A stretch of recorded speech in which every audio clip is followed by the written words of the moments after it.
Well, Nabil Shah joins us from Ramallah in the occupied West Bank. He is a senior Palestinian leader and a former acting prime minister. Nabil Shah, thank you very much for joining us on TRT World. You'll remember yourself in February last year, before the relocation, you said the move of the US Embassy was a war crime against the Palestinian people. Has your opinion changed in any way? No, it hasn't. We see every day new evidence about this catastrophe Mr. Trump wants to throw at us and our rights and at any potential peace. I think he's destroying any chance for peace in the area. He's already decided all the permanent status issues that have been really cooked by the Oslo Agreement in Washington, and which left Jerusalem to be decided by the parties in the permanent settlement negotiations, and so is the same for the borders, the same for the refugees, and so on. Now, with Mr. Trump's ideas and action on the ground, he's destroying all of that. Jerusalem, he's already decided, has to be the capital of all the Jewish people in the world, but not the people of Palestine. He's already decided there are no refugees to talk about, and the 5 million refugees are not to be taken into consideration and have nothing to do with the permanent settlement negotiations. He's already decided that all the settlements created illegally by Israel through its occupation of the Golan Heights of Syria and of the West Bank of Palestine are really Israeli, and Israel has the right to annex them by the fact that it occupied them in order to protect its security. He's already ruled out any chance for a Palestinian state side by side with the state of Israel. So everything he has done so far in this Trump plan of the century, or deal of the century, is to destroy any chances for a peace process.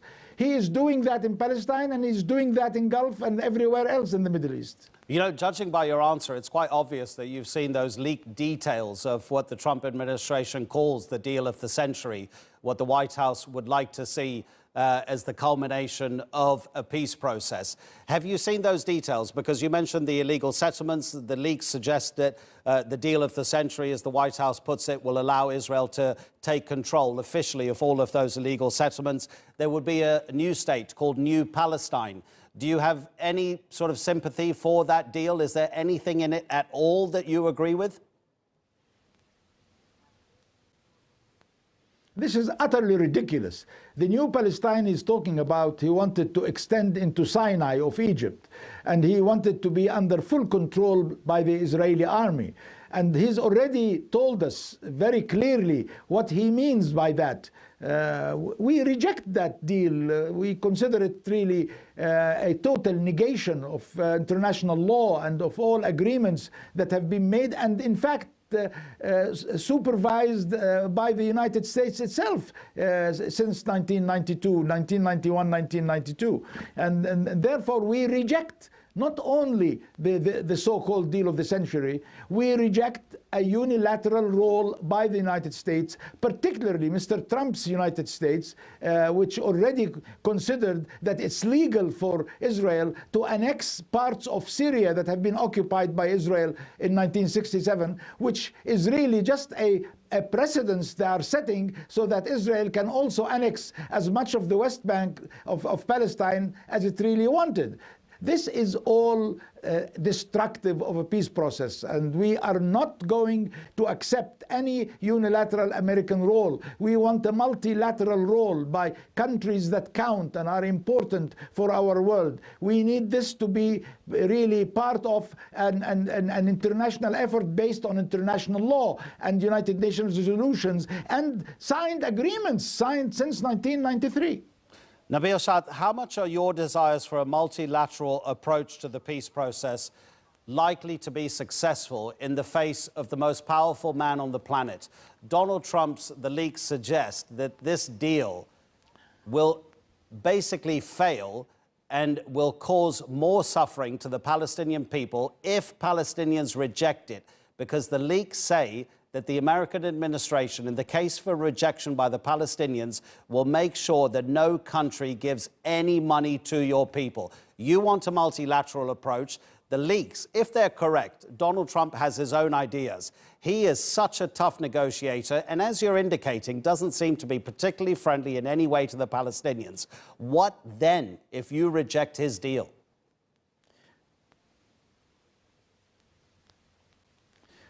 Well, look, this nomenclature, the owner of the universe, the most important man in the world, the most important country in the world, are a matter really that is going to pass out gradually as we are analyzing and we are making decisions.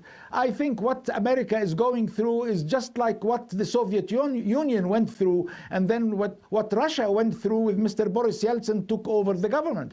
I think the ideas that Mr. Trump are doing are based on a false assumption that the world will remain owned by the United States, that there will be no chance for a multipolar world to arise.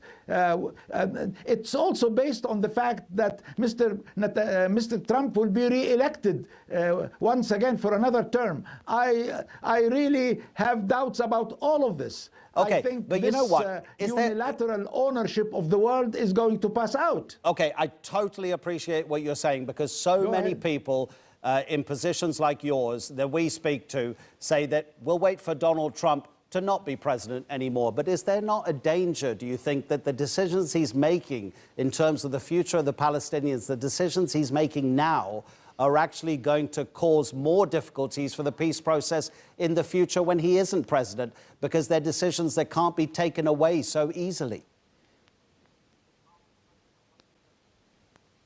If we accept Mr. Trump as a mediator, if we accept his ideas as a suggestion for a peace process, we would lose Palestine, because he is already approving expansion of Israeli colonial settlements on every bit of the West Bank that has been occupied in 1967 illegally by any calculus or any resolution.